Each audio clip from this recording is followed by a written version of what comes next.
Good evening, Kalispera.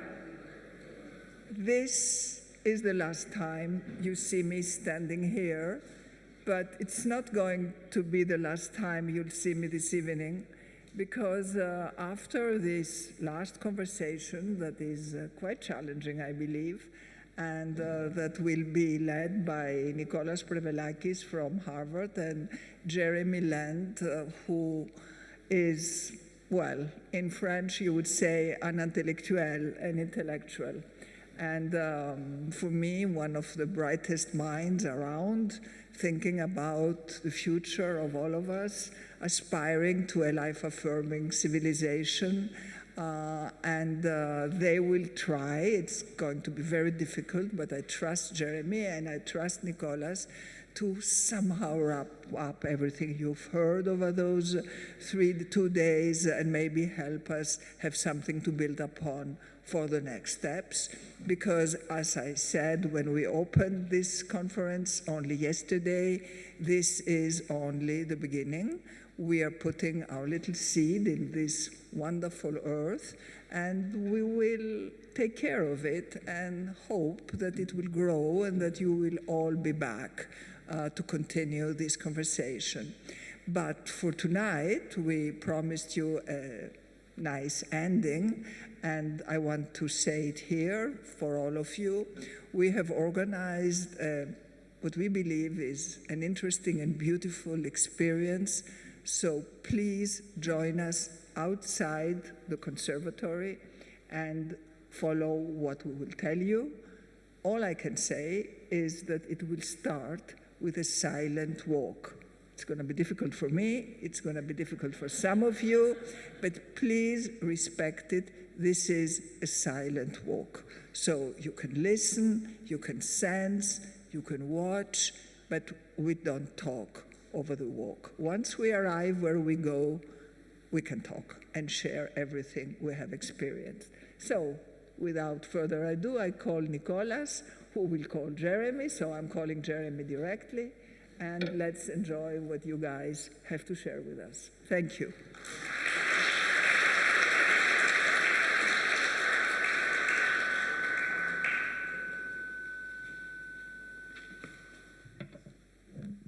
Beautiful. Okay, can you see me? Yes. We can kind of see you because we have the lights, but I guess we can. So, Alexandra, thank you very, very much for setting up so high expectations, which I'm certainly unable to meet, but Jeremy is.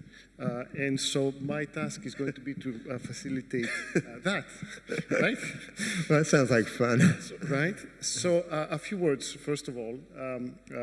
As Alexandra said, I guess today is Jeremy Lent, who is an intellectual, a public intellectual, has written many, many books that are directly related to the topics of our conference.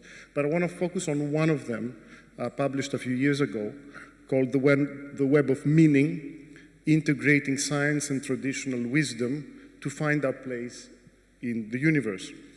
And many of the topics that you heard today are directly linked to that book, and in particular the concept of animate intelligence and entangled intelligence, which are very much developed in the book. I'm going to press this button, which will make the book visible, so it's much more interesting than seeing our faces twice. It's a remarkable book. I really, really, really encourage you to get it, to read it if you're interested in this conference, and it will bring you back into philosophy, right? We started in philosophy this morning, and now we're back into philosophy. It's not simply a book about artificial intelligence or philosophy. It asks a much bigger question, I think. How did we come to see ourselves as separate from nature, from one another, even from ourselves? And what would it mean to recover a more integrated understanding of the world? And Jeremy argues that many of the crises we face today, environmental degradation, political fragmentation, but also loneliness, anxiety, even the way we think about technology, are not isolated problems. They're different expressions of a deeper crisis, something like a crisis of meaning. And to address this, he brings into dialogue fields that are rarely discussed together. And this is one of the ambitious and amazing aspects of the book. From evolutionary biology, neuroscience, systems theory, complexity science, indigenous traditions, Buddhism, Taoism, Western philosophy. And his central claim is that reality is not best understood as a collection of separate objects competing with one another, which is the kind of view that we often get about life, but life is best understood as a living web of relationships where intelligence, meaning, and even morality emerge through connection and integration. You could see this, nobody could speak better about the topics of this conference than Jeremy, and I'm going to start with the first question, Jeremy. So what I'll try to do is to create a conversation between Jeremy, that book, and all of us. So Jeremy, my first question is, what is animate intelligence? Yeah, thanks. Well, it would have been more difficult for me to explain that maybe 2 days ago than it is now, because it's been explained so well already. I mean, we can really understand animate intelligence just simply as the intelligence of nature, and it's just kind of, people have obviously taken us through that. And the book goes into that in some depth and actually mentions some work of people like Paco and others in that. And so you can see it in things like, obviously, the intelligence of plants. It actually, you see it even in the notion of things like the thoughts of the forest or whatever. It's really just this self-organized, adaptive behaviors that life developed from the very, very first proto-cell all the way to ecosystems today, essentially. So we started this morning with Aristotle, and we very much discussed the notion of logos, right, as something that, according to Aristotle, differentiates humans from what we call now non-human animals. And on the other hand, we look at Aristotle as this person who actually saw mind and body, soul and body, as pretty much integrated. Can you maybe say more about that? And yeah, no, absolutely. And in fact, that's something I explore in a lot of detail, not just in the Web of Meaning, but an earlier book I wrote called The Patterning Instinct, A Cultural History of Humanity's Search for Meaning. And what we see is that sort of focus that Aristotle had on logos was something that got picked up as we went from ancient Greece to the whole sort of Western tradition, but in a different kind of way. Because interestingly, as has been alluded to here already, after the collapse of the Roman Empire, etc., there were very few actual ancient Greek works that made it through to the first few hundred years of the sort of early medieval tradition. But the one that actually made it through and became a powerful sort of seed for how the thinking went was the Timaeus of Plato. And that was the book where Plato did a fabulously clear job of setting really a dualistic worldview in place, where that notion of logos or reason became the thing that got connected to divinity. And Plato put this whole idea out of a perfect universe out there, and then the world itself being this kind of rather sort of pale imitation of that. Even within the human body, the mind, the brain, the center of reason was what linked us to divinity, and that center of reason was the soul, and that was kind of imprisoned in the body and got freed when the body died. That fit beautifully to the worldview of Christianity. And then that led to really what became the Western tradition, which looked at the soul and reason as being what linked us to God. So in fact, even though oftentimes we think of like science as being the kind of the opposite or the enemy of religion traditionally. In fact, Christianity became the incubator for the scientific revolution. And that's where what happened was something like Descartes, when he says, cogito ergo sum, is, I think, therefore I am, is taking that notion of logos and separating it as a different essence from the rest of life, from all those creatures that don't think, even the human body itself. So that's a key difference then from Aristotle. Aristotle would never have thought of logos as having some sort of existence that's separate from like the sensitive soul or the nutritive soul. But in the Western tradition, that thing got separated. And then, essentially, and we can touch on this a little bit more, but you can see the entire Western worldview from that time on to the present as being this mechanistic worldview that looks at humans as being the only form of entity that has real value. The rest of nature as being basically nothing other than like some sort of complicated machine to exploit as much as possible. And then this modern iteration of AI, we can almost be seen as that separation of the conceptual intelligence versus the animate intelligence as being actually completely severed when we think of AI as just looking at conceptual intelligence in itself. Very good. Thank you, Jeremy. It makes me think, right, what you just said, about the different kinds of dualisms that appear to be separate, but in fact, hearing you, are very much integrated or maybe the same. Soul and body, humans and nature, where nature is the body, humans are supposed to be a reason.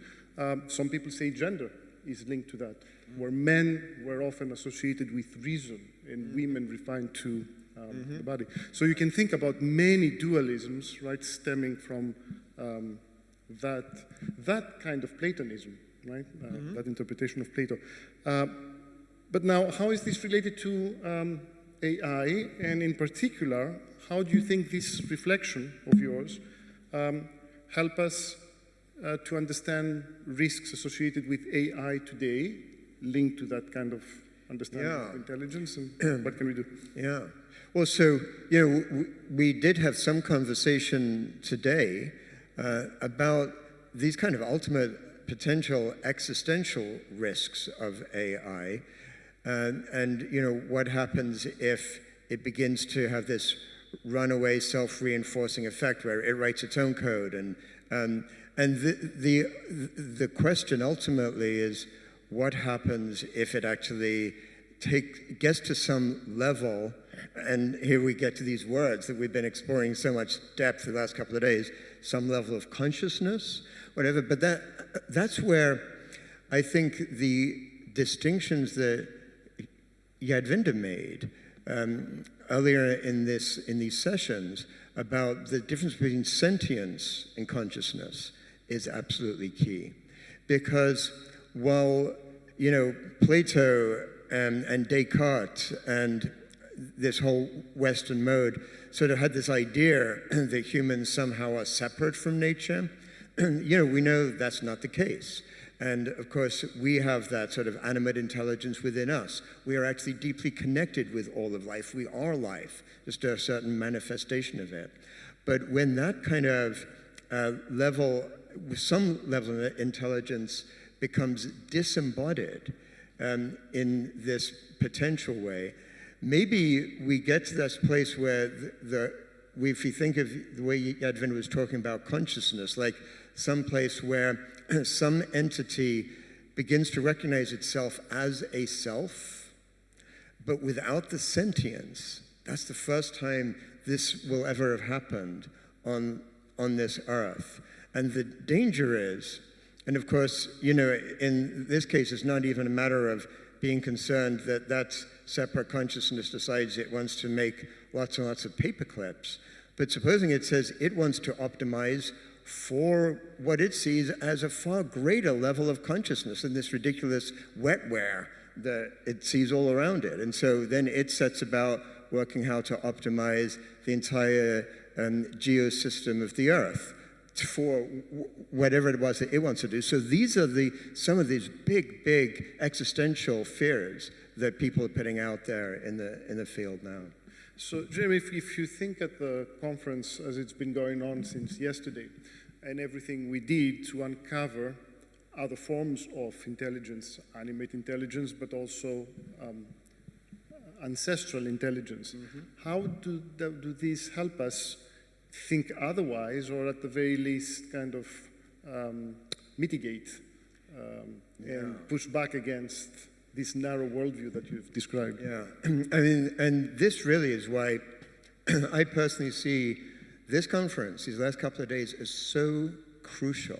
It feels like we're looking at one of the central issues of our time, because in this great vision that Alexandra has had to bring ancestral intelligence, ancestral wisdom into the conversation, I see this as really one of the absolute sort of gateway to how we rethink about this. Because as we've seen in the conversations today, whether we're looking at indigenous wisdom, which also includes things like Buen Vivir or Sumac Corsae, for people who know that, South American forms of really connecting with nature, whether we're looking at Ubuntu or different forms of ancestral wisdom from all different cultures, Chinese, Indian, ancient Greece.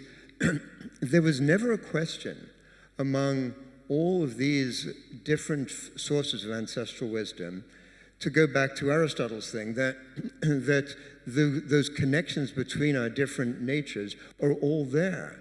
In each case, these traditions would take their inspiration from life itself, would not see humans as being separate from life in any way. That very notion would make no sense, and would focus everything, the key theme that's come up all the time, yesterday and today, relationality, interdependence, like that sense of human relationality, that beautiful idea that the best medicine, is the medicine of being with others, the very definition of Ubuntu. I am because we are together.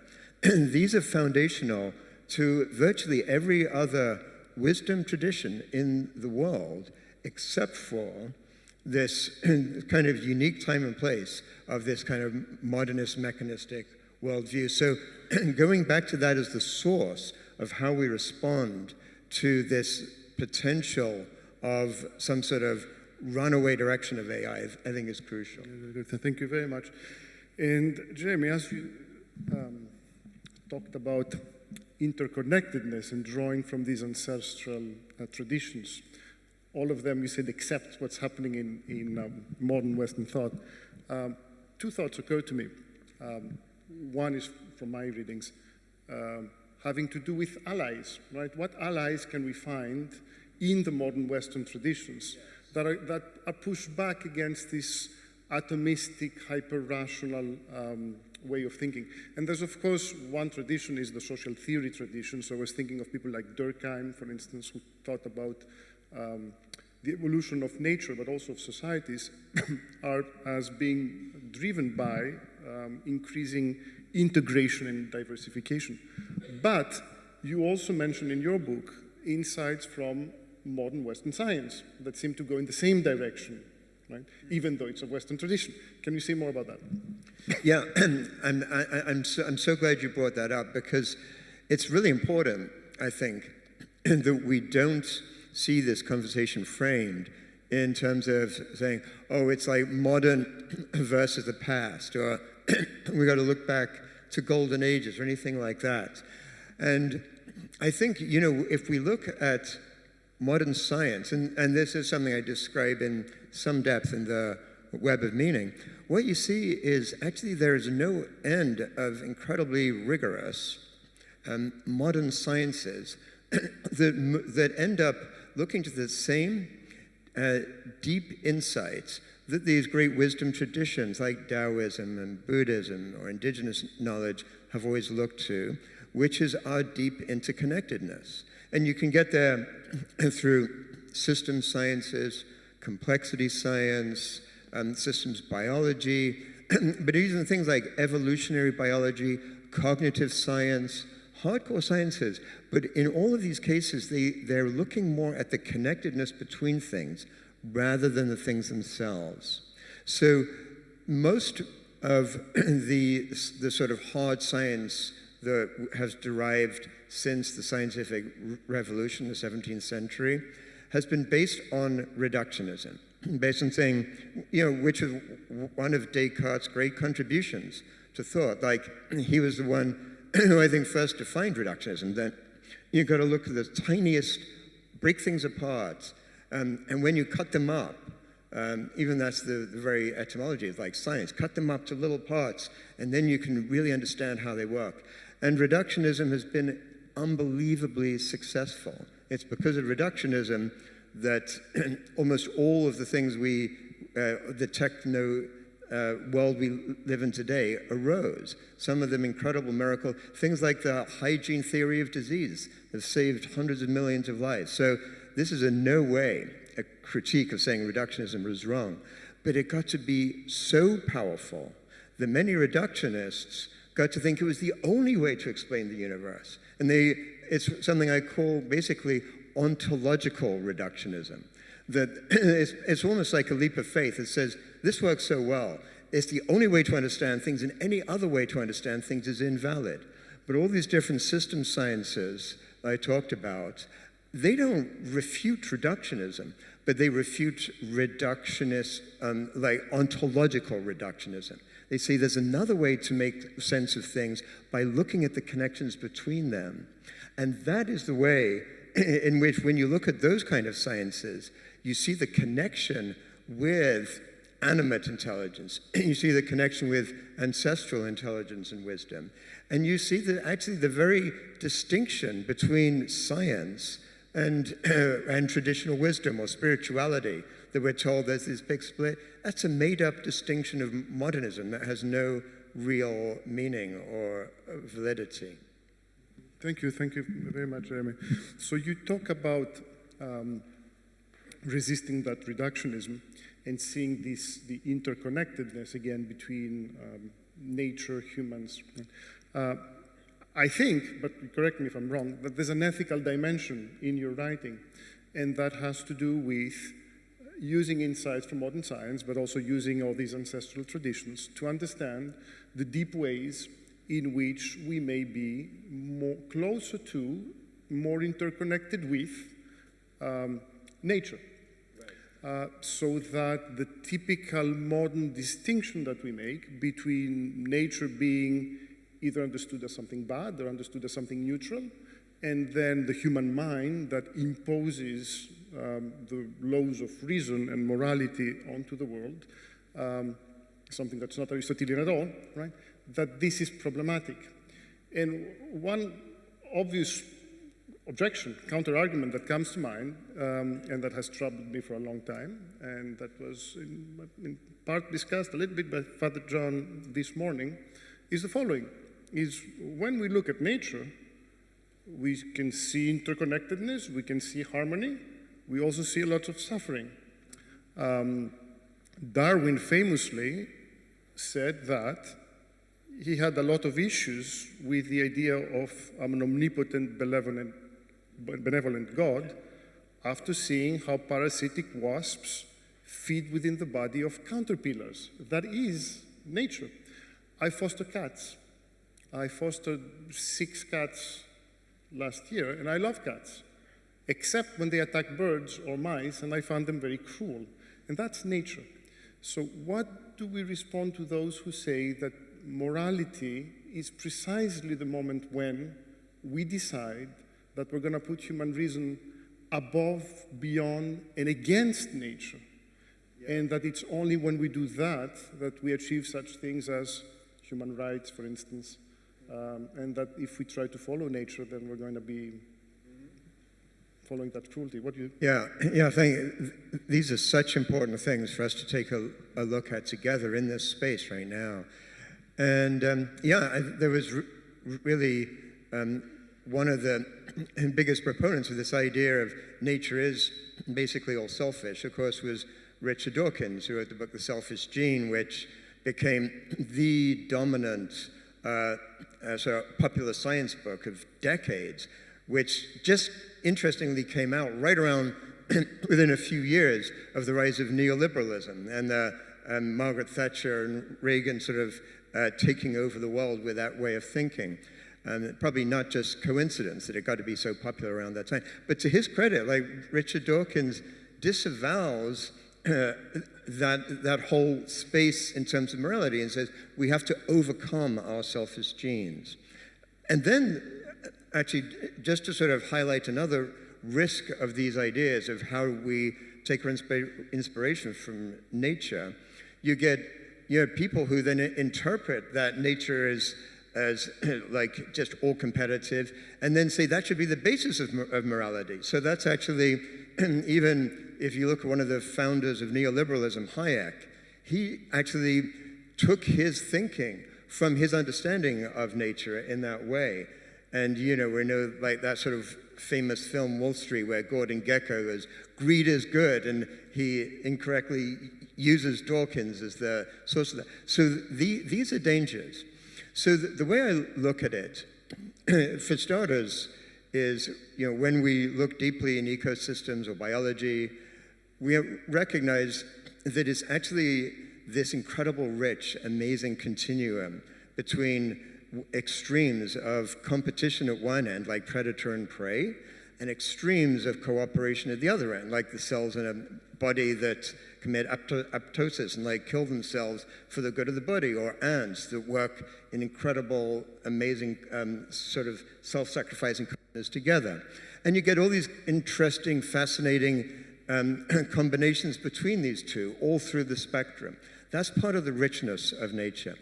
But what is, I find very convincing, and of course I'm not alone in this, is when evolutionary biologists look at the whole unfolding of life on Earth, from the simplest simple cells to the next level, which of nucleated cells. Each of these steps, there's only about 4 or 5 phase transitions where nature got to be way more complex. And some of these took 1 billion years before the next step would happen.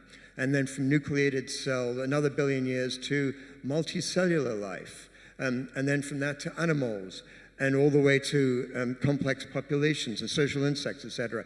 Each of those major steps took place not through 2 species learning how to outcompete, but actually through different species learning that by working together, they could go past a zero-sum game and create a positive-sum game.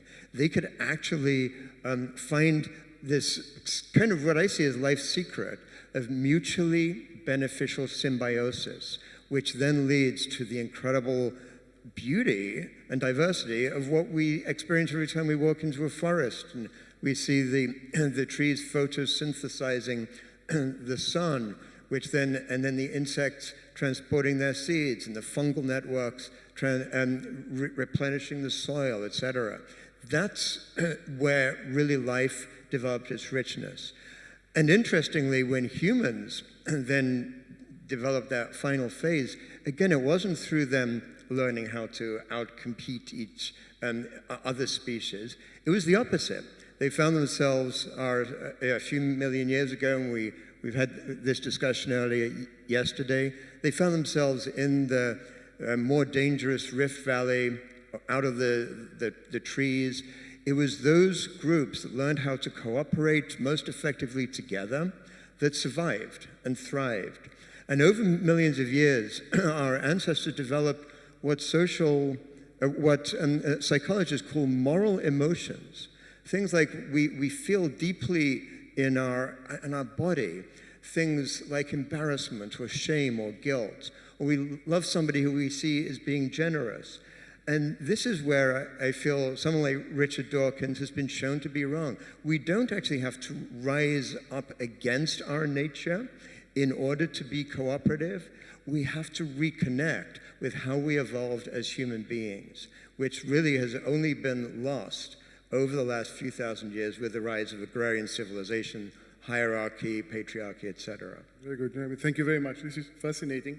And by the way you used Hayek and also Dworkin, reminded me of Engels' reading of Darwin. He says, Darwin and this idea of competition is basically social theory, that is the idea of competition in society, projected upon an interpretation of nature, and then that being used as a justification for the very social order that we started from. So there's an interplay always between the way we interpret human nature and the way we see the social world, and it goes in both directions, and very often it creates these loops, right? The question, of course, being if everything is an interpretation or if there's something objective, right? Some true understanding of nature, right? And just to sort of follow on to that, I mean, this discussion raises for anyone who's got a really open and curious mind, you know, what the question we should be asking, well, how do we know that we're the ones who are right if we say that cooperation then is right? And maybe what happens if somebody comes up with some other then interpretation of evolutionary biology that comes up with a different perspective? And so this is where I feel looking to ancestral wisdom is so important, because what we can look at is a shared set of core values around cooperation, around human collaboration, around human shared identity, which again has been talked about in the last days around Ubuntu and around all of these different cultural complexes, but basically all about relationality. And that's where I feel we're not just relying on like the most recent scientific theory or whatever to say we can build or we should build our future development, whether it's talking about AI or just how we organize society on that basis. We can look and realize it's a shared understanding that all different, I'll say the word, a diversification of cultures have shown us basically throughout history and all around the world today. Thank you. By the way, if you're still doing this when we hear diversity, I encourage you to do it also when you hear Aristotle, right? So we can take. So Jeremy, so what ties all this together, right? A lot of your book and the conversations we've been having has to do with how to get a true entanglement between AI and the other intelligences that we discussed. Can you say your thoughts about that?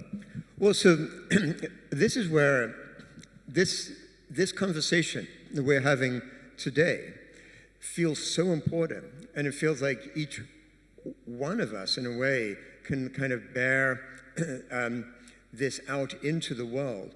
Because, you know, when technologists developing AI look at this big existential problem that I was touching on earlier, that Benjamin and others have already talked about today, they have a name for it. It's called the alignment problem. So it's just real clear. Like, what happens if superintelligence comes up and it's not aligned with human, with what, right? With humanity or with life or with our values. And the people who talk about the alignment problem always get like a bit fuzzy there and say, you know, what if it's not aligned with our human values, whatever they are? And what is so crucial to realize is that if you had a conference like this, somewhere, say in Silicon Valley or just anywhere in the world where technologists get together and talk about something like this, like the alignment problem, you can be virtually sure that the vast majority, almost like the overwhelming majority of people in that space are, if you ask them what is intelligence, they will only answer that in terms of this modernist notion of conceptual intelligence. It won't even conceive to them that there is such things as animate intelligence, ancestral intelligence. And this is why it's so crucial, because as long as the people actually working on the alignment problem are not even aware of some of these core values we're talking about as what we're trying to align with, I feel even proposed solutions to that are not going to get anywhere. So this is why it's so important for us to get the kind of overall sense arising from this conversation out into the world. Yeah, very good. So thank Jeremy, thank you very much. So by listening to you and also, again, having read the book and being trained in philosophy and a person who believes in ideas myself, I'm always very attracted to the view that problems in the world stem from questions of ideas, worldviews, that ideas matter. This being said, having witnessed this conference the last 2 days, I wonder to what extent, rather, the problem is convincing people running these companies and making the decisions that their worldview might be limited, and to what extent we have a traditional political question of power, of extraction, as some of people have mentioned today, and what's the balance between the two? Yeah, a crucial question, right? So sort of, is it the shifting the power that we need to focus on, or shifting the worldview? And as I see it, I think these two are absolutely interrelated.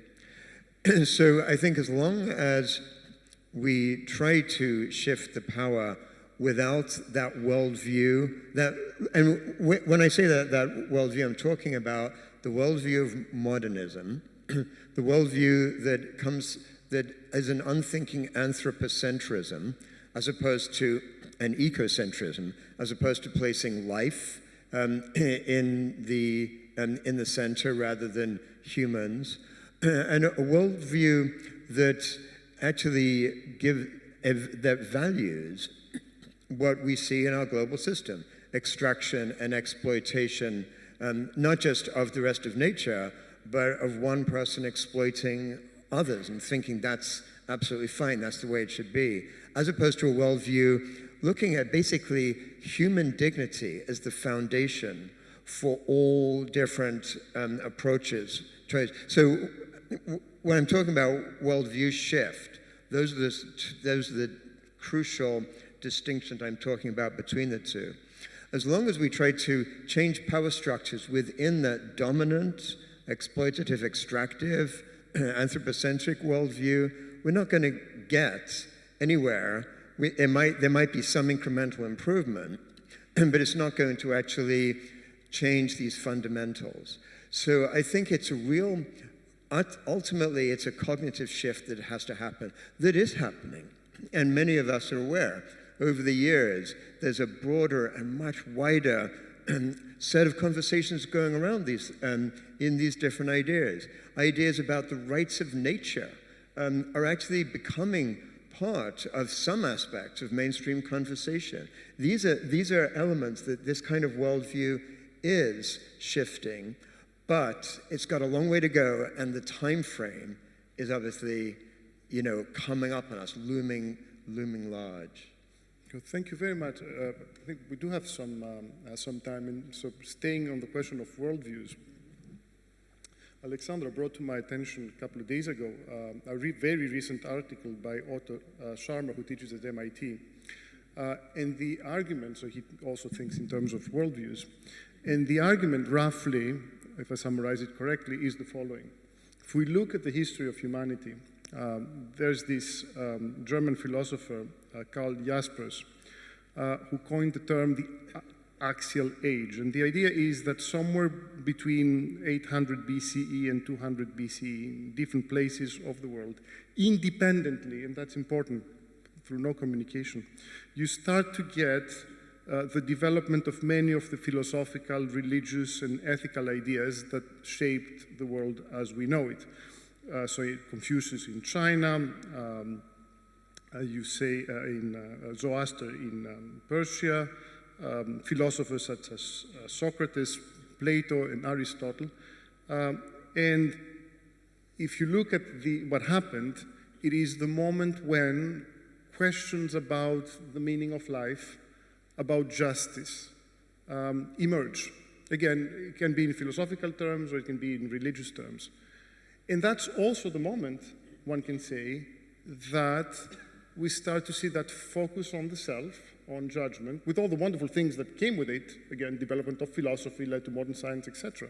But also this split between the self and the world. It's the moment, the transition between, if we buy that argument, again, it's not accepted by everyone, but if we buy that argument, it's the moment where we go from mythos to logos, from the sense of integration of humans with nature to the split, with the disenchantment that comes with it, with that kind of loss of meaning that comes with it.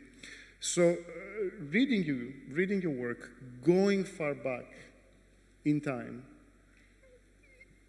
is the kind of, is your view that we're living a moment of maybe a second axial age, or should we go back to these kinds of fundamentals to rediscover the sense of enchantment that was missing, or how exactly are we to think about that? That's such a great way to look at the bigger issue of where we're at right now. And it's an excellent article. I recommend, I think he published it in Noema magazine. And basically, Otto Scharmer was positing that maybe we are entering a second axial age.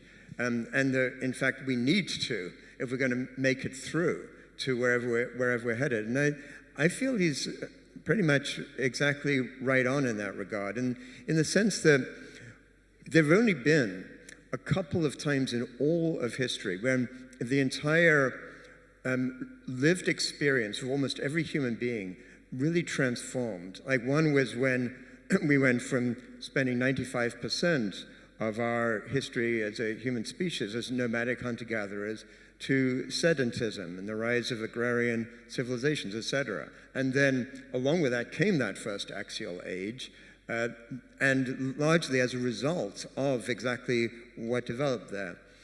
The other time this transformation has happened was with the rise of modernism in the early modern Europe, which became worldwide because of colonialism, and that extractive thinking then got applied whether the rest of the world liked it or not through being attacked basically and plundered, etc., until this became the dominant system. But this, right now, I think most people who look at this century agree, we are already beginning a transformation that's going to be every bit as huge, but we don't know which way it's going to go. And it might be total collapse, absolutely disastrous scenario, the worst case we can almost imagine in terms of the amount of suffering we'd be looking at. But it might also be some sort of techno-authoritarian fortress Earth, which maybe from a moral standpoint might be equal or almost worse than that first scenario, which maybe is where some of these techno-oligarchs hope or think they are headed to. But that notion of the second axial age offers this opportunity for thinking about what could be another form of transformation. And this is where even though the time frame, we might say, well, how could this kind of shift in worldview happen in the kind of time frame that's needed? But the very rise of AI and the disruptive, incredible impact it's happening, I think is speeding up the shift in thinking about mainstream thinking and mainstream ideas way, way faster than I think any of us could even be dreaming about. This is the possibility that this different kind of worldview, the one that integrates, literally, that takes this entanglement, that actually looks at the deep interrelationship between true animate, the animate intelligence of life, the ancestral wisdom that is been shared by so many human beings, and integrating that with the incredible advances in artificial intelligence, that gives us this opportunity for a transformation that could actually lead to really going not just from the Anthropocene, which has been this very kind of short-lived and incredibly destructive period of the sort of Earth unfolding, to maybe an incredibly long-lived period. There's an eco-philosopher called Glenn Albrecht has called the Symbiocene. Like this imagining this world where we could live humans together with the rest of non-human relatives, but as stewards, working in indefinitely long periods to actually have this mutually enriching future, and working in symbiosis with each other as human beings, not in that competitive way. So that, I feel, is maybe the opportunity that awaits us. Thank you very much. I want to just add last comment to this, again, very ambitious project. Again, what we tried, I think, to do, and what you did in your book beautifully, is to use non-Western thinking, ancestral traditions, but also part of Western thinking, Aristotle, right? To think in terms of interconnectedness, symbiosis, against that kind of dominant, competitive, atomistic, dualistic view. I'm just throwing an idea out there. What if we could do one step further and trying to get into the Western tradition and look at that and see who we can appropriate? So maybe we cannot save Descartes, at least part of Descartes I think we cannot save. But Plato, who does say in the Timaeus everything you said, right. But when he writes, there's no more embodied philosophy than Plato, in fact, often much more than Aristotle. I'm not sure we can save Hayek, who famously said there's no such thing as society, but actually Thatcher, right, thinking of Hayek, said there's no such thing as society. But Adam Smith, who's seen as the founding father of modern liberalism, thought deeply in terms of sympathy and what we would call today empathy as the cement of societies and interconnectedness. All this to say that even, I think, in the modern Western tradition, even there, we can push the boundaries a little bit further and uncover in this tradition elements that would support this new way of thinking. Yes, yeah, I really like where you're going on that. And I think there are tremendous opportunities around that. It's really, well, it's something that in one of my earlier books, I call like the moonlight tradition of Western thought. And I kind of, the idea is like the kind of sunlight tradition was that big, bright, dualistic, reductionist thinking. But there was all the time, in just the same way that if the moon is shining but the sun's there, you don't see its light. But when you take the sun out of the way, there's this beautiful moonlight that's been there all along. And, you know, we can look at people like Spinoza or Henkel, or so many people who became really seeds of systems thinking. Charles Darwin himself finished that, you know, his book, Origins of Species, with this incredible, beautiful description of the intertwining, the magnificent miracle of all life interrelating to each other. I mean, he was really a systems thinker before systems thinking got given a term or whatever. So I think that you can see that all around. And I like exactly what you're saying. Somebody like Adam Smith his thinking basically had to be manipulated by like the neoliberal intellectuals in order to kind of bring him into the fold for exactly the reasons you said. And I think that there's a real opportunity to look at so many Western thinkers and show how that relates to this kind of wisdom tradition we're talking about now. Beautiful. Thank you, Jeremy. And I'm glad we finished by mentioning Spinoza as well. Yeah. So we have a few more minutes, and this is the time for the surprise. But I cannot do the surprise alone.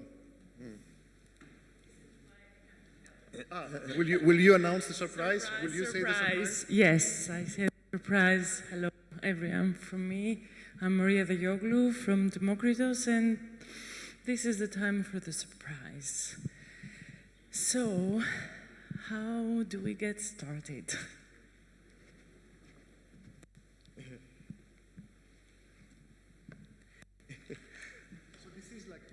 So I'll have to explain. You both have to stand up. Oh, we have to stand up. Oh, Good. You have to help me with this. So I hold it, right? No, I hold it this. Oh, no, Just I hold hold it. this. Yeah. Just hold it. Yeah. So, we just had an idea. I'm a researcher. We're gonna experiment now if this is actually gonna work. Let's try. Yes. We're gonna try to weave a web of entanglement.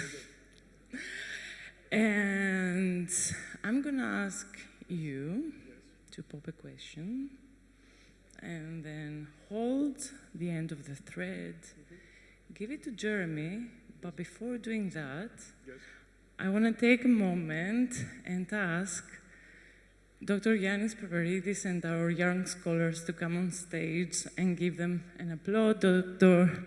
Valdadoru, Dr. Dorel, Mr. Hadjitheodosiou. And they're going to be the first ones to be part of this fun. And, sorry, I'm going to drop the mic, and I'm going to be helping you all with the cat's crowd. Yeah. Yes, so I have my question. So wait, so how do we start? Your question. My question. All right, my question to anyone who wants to answer, it's very, very simple. And I see Edvinter and Armand just sitting at the back. All the rest of the speakers are sitting in the first row. Can you please come down? Thank you. Okay, so my question is very simple. Is now that you're leaving this place, if you had to give one takeaway, what's your takeaway in 1 or 2 sentences, no more, what would it be? The takeaway can be a statement, or it can be a question. I'm leaving with this deep question. Or it can be something like, when I came, I thought X, and now I'm thinking Y. Or when I came, I thought X, and I'm really, really, really thinking X again. Whatever. But something that's genuine. Daphne, can you help me? So Daphne's going to be helping with the mic. So I'm holding this. And giving this to Jeremy. okay. So I'm answering the question, and No, just answer to Nicolas. right. Yeah. What I take is a sense of renewed hope for what is actually possible in shifting things.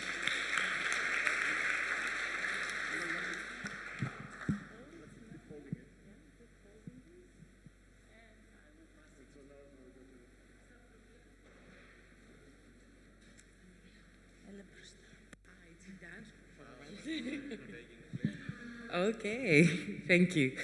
I agree. I'm living with a hope. I think I had more negativity when I arrived.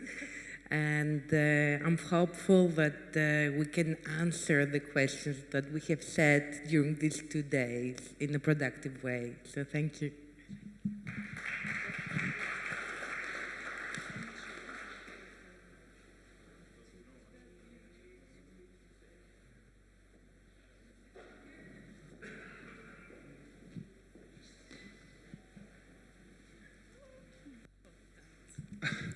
Thank you.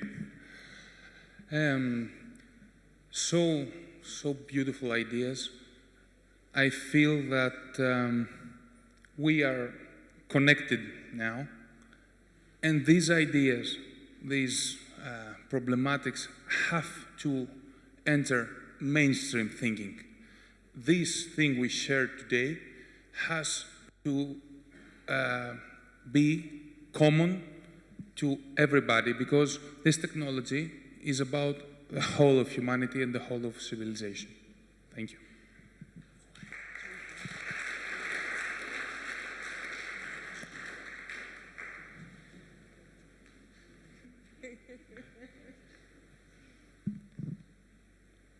I think I'm going to highlight the way you can twist your head when you're introduced to a new perspective on a problem in very interesting ways that are described as like mind-bending yoga. So I've enjoyed 2 days of mind-bending yoga.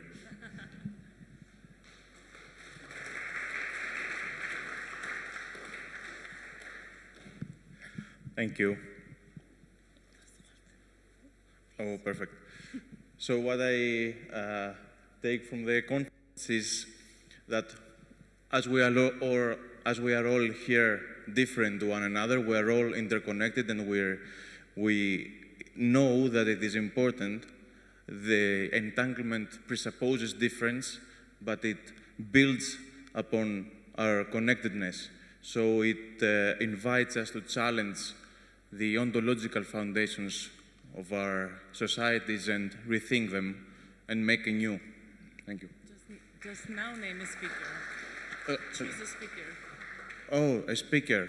I don't know. Sergio.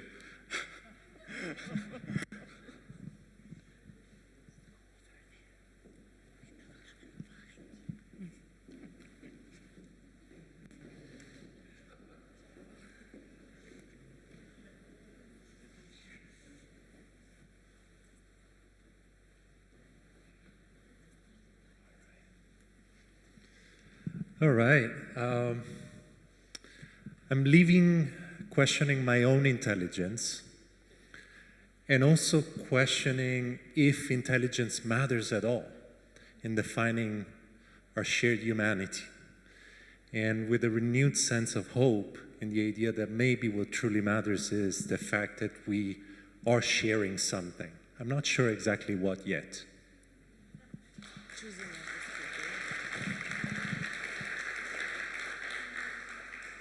Armand.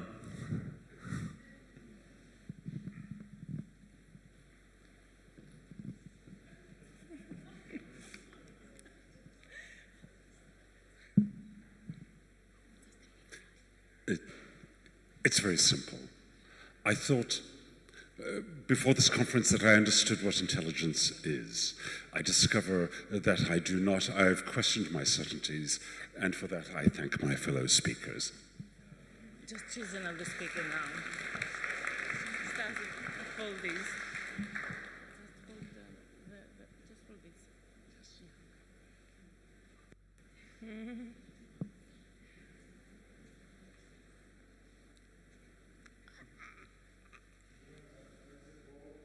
No.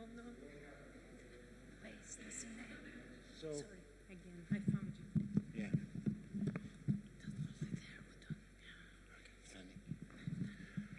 New friends from all over the world. That's what I'm going to say. Angie.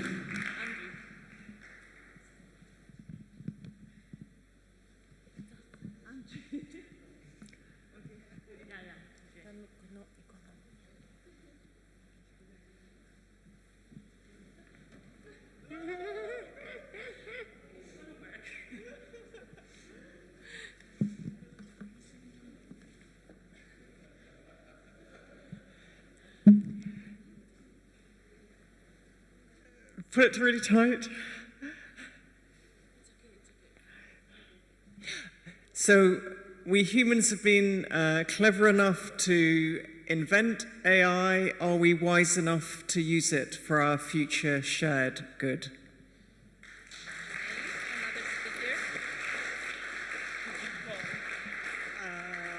Spiridos.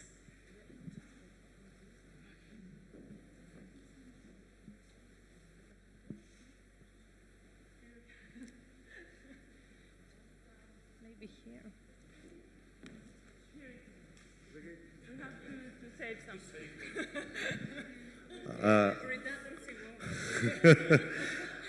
Okay, I think I would like to be a bit provocative. I came up with the idea that intelligent life and life has no meaning. It is the meaning of everything else because it is meaning-providing entity. So,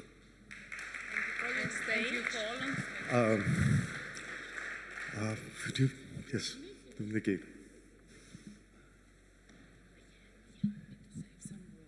Some room. Thank you so much.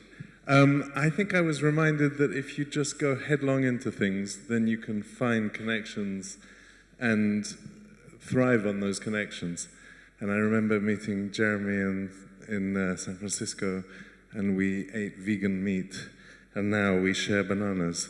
And I remember I spent time hugging my mother over in the 4th row and felt a wave of emotion and looked in the row behind and saw Dimitris, a doctor, who said, yeah, I'm a doctor. All the body works together and it all doesn't fall apart and it all is one system that holds together. And so how can we not be intelligent and interconnected in exciting ways? And we found insulin for Ailton Krenak, who needed it, and then there were no syringes, so we found the syringes, and then we found the guide who spoke Portuguese, and then we found that all the guides who speak Portuguese and Greek are incredible people, and so that's what I have to say. Thank you. I will give the rope to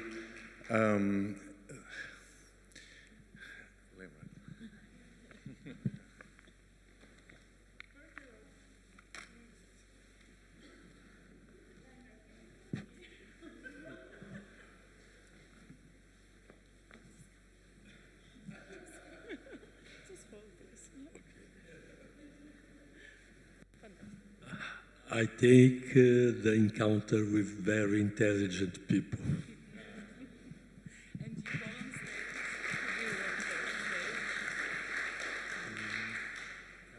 Katy.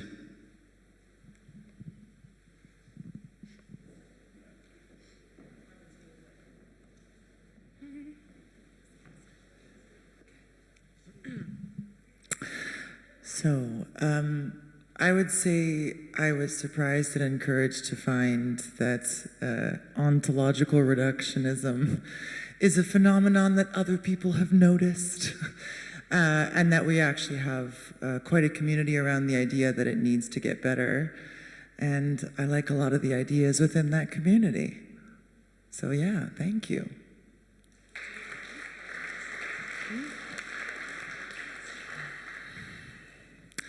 I'm going to call Edward.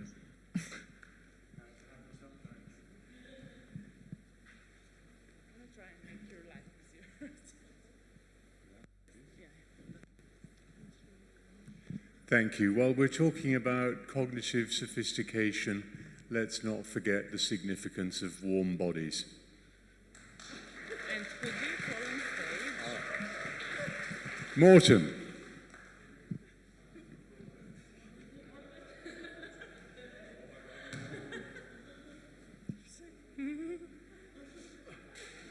Oh, with a banana. From one banana to another. Oh.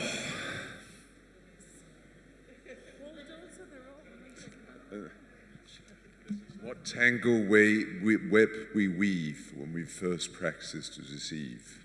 Shakespeare. I wonder what he would have thought of a banana, and the thing I would like to know before I leave this conference is whether Aristotle ever held a banana in his hand. And of course, you know what that means.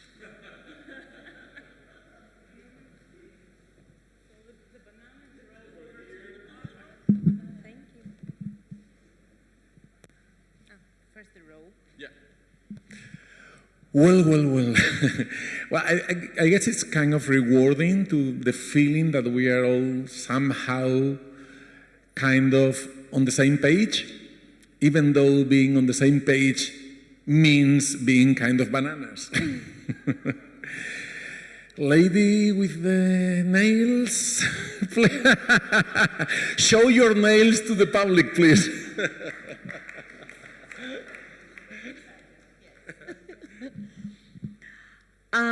So I would say just diversity of thought and diversity of friendship. And You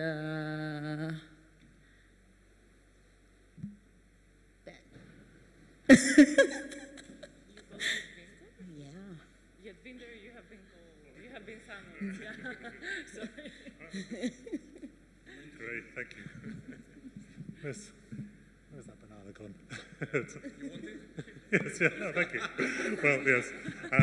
amidst all the logos of our entangled intelligence, there's always space for mystery and for mischief.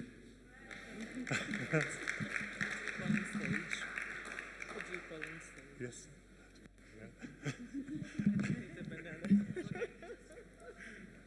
I'll follow you. Okay. All right. Thank you so much. So, for me, I think the biggest moment has been understanding that the idea of animate, ancestral, particularly ancestral intelligence, while it's not new, it's becoming alive, and that makes me terribly excited. We have a saying in my culture, we say Toreamwe, which means we are one, and I feel like this is a representation of that, and I would love to know how to say that in Greek. We are one. Thank you. Imaste ena. All right, thank you. And I'm going to call.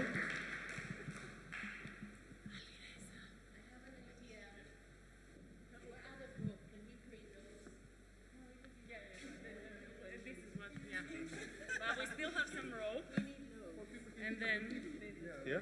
Yeah. No, yeah.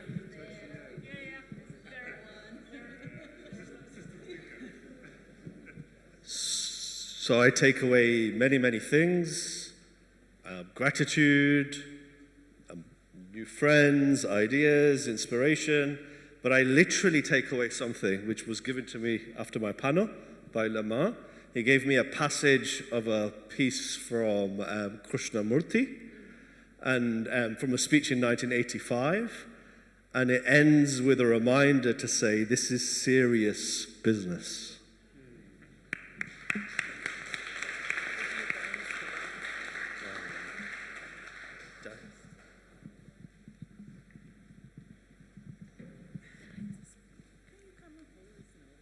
I'm the node.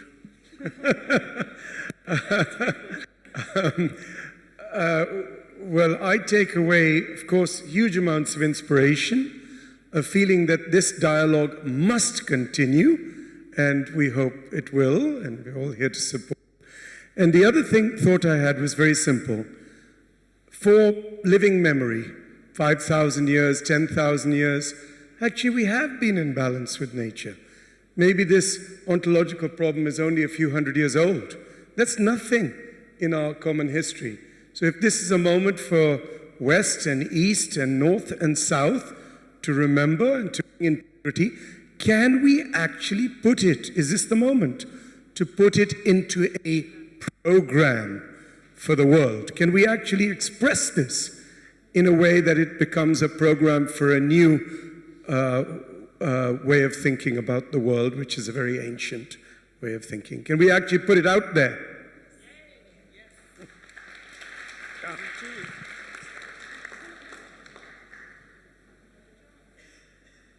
Is there any rope left? No. There it is.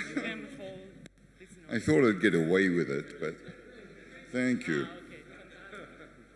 So I'm just watching this bundle unravel, and I'm thinking the challenges can feel overwhelming, very daunting sometimes. But when they're shared, they can feel very light. And that's what I feel after 2 days.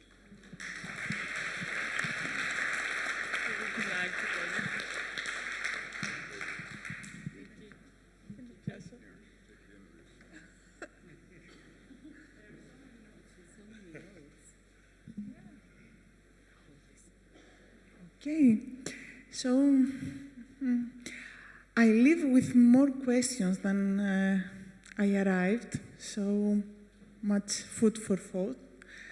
And thank you all very much for this, both speakers and the audience and all the people that I interacted with these few days. Thank you so much. Anka.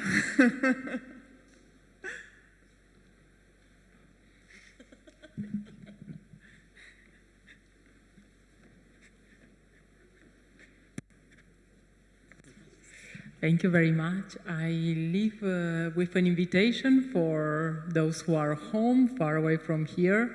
Know yourself. Go back to Delphi before Aristotle. Know yourself. Ask yourself what is your interest and what you want for this world in the future. Thank you so much to all of you for teaching me so much during these days.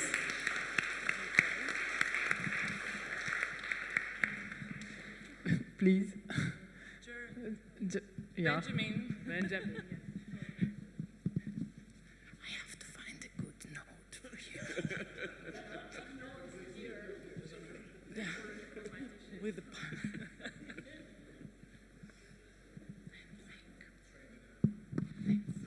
This is getting complicated. So from all the amazing people that I've met from all sorts of different disciplines and fields, I feel like in my mind all these different doors are opening, ones that I knew about, but also ones I had no idea were there, different directions to look down and find new ideas and inspiration. So thank you, everyone.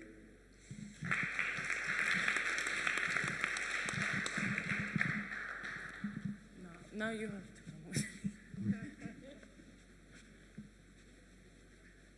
I know there are a couple of you. I'm living with an appetite for the next one.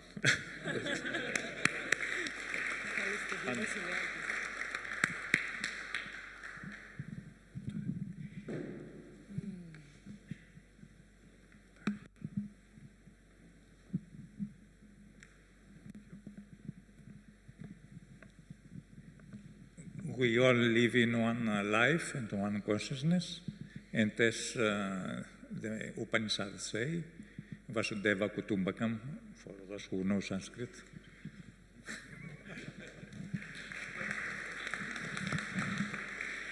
Thank you. So now we're back from where we started, and this just happened. So Ruth, can you please close? Oh my goodness! What? Yeah, please. This is Entangled Intelligence. I'm gonna find a good node. Okay, oh my goodness. I was not prepared for this. I can't close. I can open. Open for all of us to think about how we can go forward as this beautiful, connected community and use whatever agency we have to have a worldview that will have us flourish.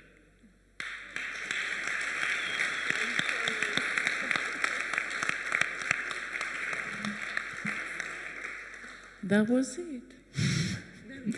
You can, Pelagia is asking me, can you please a photo?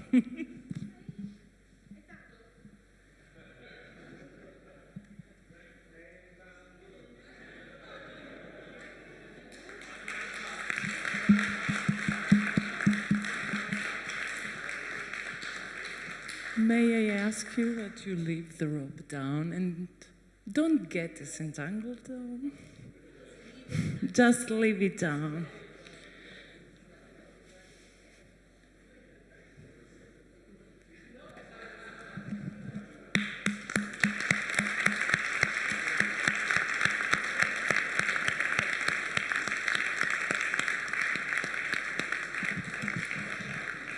Please all, let's meet outside and be prepared for a silent walk. You're all welcome. Thank you. See you next year.